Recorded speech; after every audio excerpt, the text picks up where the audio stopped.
차별금지법은 제3조 가항에서 모집과 채용을 포함하는 고용에 있어서의 차별을 금지시키고 있습니다. 또한 제10조에서 성별 등을 이유로 모집 채용의 기회를 주지 아니하거나 제한하는 행위, 배제나 제한하는 행위, 성별 등의 정보를 제시 요구하거나 평가 기준으로 하는 행위들을 금지하고 있고, 또한 근로계약상의 차별, 근로 조건, 임금, 배치, 승진, 해고나 퇴직 등을 금지하고 있습니다.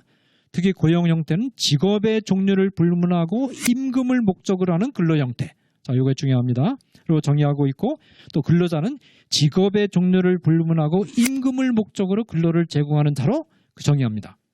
자, 이 기독교 교육기관과 신학교의 교수는 당연히 이 범죄에 들어가고, 사례금을 받고 교회를 섬기는 목사, 강도사, 전도사 등과 같은 교육자들도 이 범죄에 당연히 들어갑니다. 따라서 차별금지법이 법제화되면 기독교 학교나 신학교에서 교사나 교수 지원자가 동성애자임이 밝혀지는 경우에 동성애자라는 이유로 채용을 거부하는 것은 불법이 되고, 근무하던 교사나 교수가 동성애자임이 밝혀지는 경우에 내보낼 수 없게 됩니다. 동시에 기독교 학교나 신학교가 요구하는 신앙 고백을 하지 않는 경우에 그 이유 때문에 채용을 거부하면 불법이 됩니다. 동시에 차별금지법은 제3조에서 교육기관 및 직업훈련기관에서의 교육훈련이나 이용에 있어서 차별해서는 안 된다고 규정하고 있고, 제2조에서 어린이집, 초중고등학교, 평생교육기관, 교육부 장관의 평가 인정을 받은 학습과정을 운영하는 교육훈련기관, 대학교와 대학원이 포함이 됩니다. 직업훈련기관이 모두 포함됩니다. 이 범주에는 기독교 교육기관인 중고등학교와 대학교, 그리고 대학원, 그리고 교육부가 수여하는 학점을 부과하는 신학대학교, 신학대학원, 신학대학원 대학교 등이 모두 포함이 됩니다. 차별금지법은 교육과 훈련의 내용에 있어서 성별 등의 이유로 내용에 있어서 제31조와 32조에서 구체적으로 명시했는데, 제31조에서 성별 등의 이유로 지원, 입학, 편입을 제한하거나 금지할 수 없게 했고, 또 전학이나 자퇴 등의 불이익 조치를 하지 못하게 했습니다. 이 규정에 따르면 동성애자임이 밝혀졌다 하더라도 동성애자라는 이유로 입학을 거부할 수 없도록 했습니다. 이 성별 등에는 종교가 포함되어 있기 때문에 기독교 학교나 신학교에서 세례를 받지 않았다거나 신앙 고백이 없는 경우에 입학을 불허하면 불법이 되도록 되어 있습니다. 그렇게 되면 기독교 학교는 학생 구성에 있어서 기독교 학교로서의 특수성이 희석될 수밖에 없고, 신학교는 목회자 양성 기관의 기능을 상실하게 된다라는 것입니다. 이제 마지막으로 동성애에 대한 혐오 표현 금지에 대해서 말씀드리겠습니다.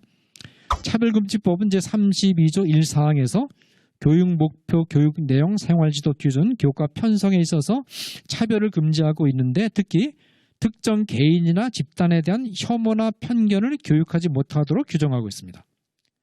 특정 개인이나 집단의 실명을 구체적으로 거명하지 않았다 하더라도 동성애와 동성 간의 성교를 행하고 있는 개인이나 집단은 동성애와 동성 간의 성교를 비판하는 말을 들을 때 두 가지 반응을 보일 수 있습니다. 하나의 반응은 동성애와 동성 간의 성교에 빠져 있지만 이 행위들이 반인륜적 행위라는 자책감을 가지고 있고, 이 행위들로부터 빠져나가기 위해서 노력하지만 뜻대로 되지 않아서 힘들어하는 개인이나 집단으로부터 나오는 반응입니다.